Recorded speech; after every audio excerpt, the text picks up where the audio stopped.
One small scene, 3 placeholder nights, a browser tab. That's all this is, and that's the point. What you're watching tonight isn't the finished game. It's the system that decides what the finished game will look like. Here's the same scene, twice. Same 3D models, same camera, same browser tab, seconds apart. Nothing was remodeled, nothing was retextured. The difference is one configuration file. And it's the difference between parts that came from somewhere else and a world that looks like it was always ours.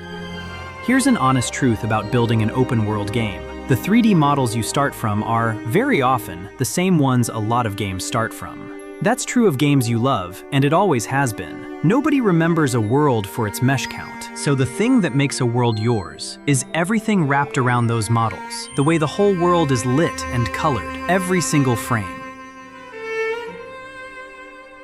The research was blunt about where identity actually lives. It lives in the colors first, then the outlines, then the light, not in the meshes at all. So we never planned to fix this by hunting for models nobody else has. We planned to build a rendering layer, a set of rules that repaint the entire world, every frame, in a palette written for this game and nothing else. Same starting parts, a different look. 4 levers, applied to the whole world at once. Tonight, we turned those 4 levers from a design document into running code. Lever 1, cartoon lighting. Instead of the smooth, photo-ish shading every engine ships by default, light falls in clean bands. And while it's at it, the world's surfaces, terrain and props, snap to the nearest color in a tight palette written for this region. Moss, meadow gold, sand, a blue-gray for stone. Characters keep their own colors, so they read against the world instead of dissolving into it. That palette is the game's signature.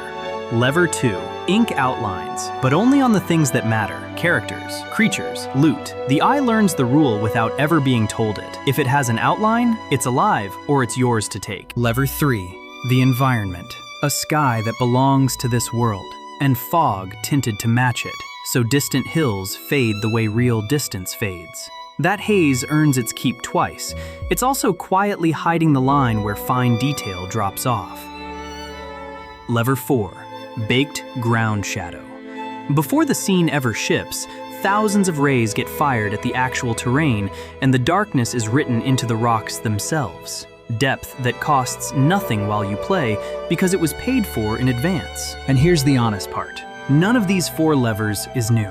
Toon shading, outlines, tinted fog, baked occlusion are old tools every artist knows. None of that is the clever part. The clever part is that we bound all 4 to one palette, so the whole world reads as ours in a single switch. And worth saying plainly, the engine this runs on, the terrain system under that meadow, and the stand-in nights are all open work, given away by people who owed us nothing. Every one of them is named on the credits page at darkerlight.com, and that list only gets longer. Here's what makes this a system, and not a paint job. Day and night aren't 2 versions of the world. They're one world under different light. We author the palette once, at noon. Dawn, dusk, and night are transformations. The sun's color, the sky, the fog, the grading, all interpolated on a clock. One command and noon becomes midnight, live, without touching a single material.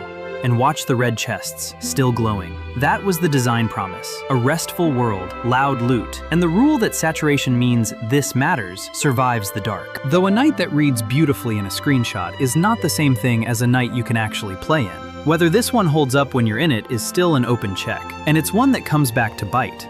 It did not work on the first try. The color grading step, the final cinematic polish, uses a lookup table, a little image that says, when the renderer makes this color, show that color instead. The first version handed the engine that image in a format it technically accepted, but fundamentally misread. It read a 3-dimensional color cube as a flat, 1-dimensional strip. Every color in the world got remapped through the wrong end of the math, and the meadow came out looking like a security camera in hell.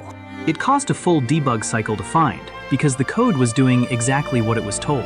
What the harness gave us was a fixed set of reference captures to compare against, so once we looked, the mismatch was undeniable.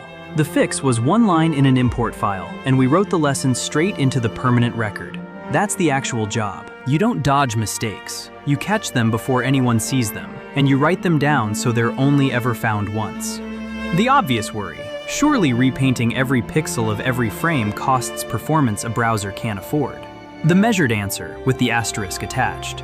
On this scene, the cost hid almost entirely inside the test's own limits. The monitor ran out of headroom before the look did. Average frame rate sat on the display's refresh ceiling, with the whole layer on and with it off. The worst frames tell more. With the layer on, the deepest dips went deeper than without it. That's the only cost this test could resolve. It bounds the price rather than measuring it. And it is not free either. Outlines are drawn by rendering each outlined object a second time, so every character and every chest gets drawn twice over. That is exactly why outlines are restricted to characters, creatures, and loot. Banded lighting does have a real head start. No reflections to fake, no shine to compute. But the number that matters is the one taken on a full zone, with grass and crowds and a settlement in frame, and that one is not in yet. What did come with its own proof? Every check passed, the gate went green.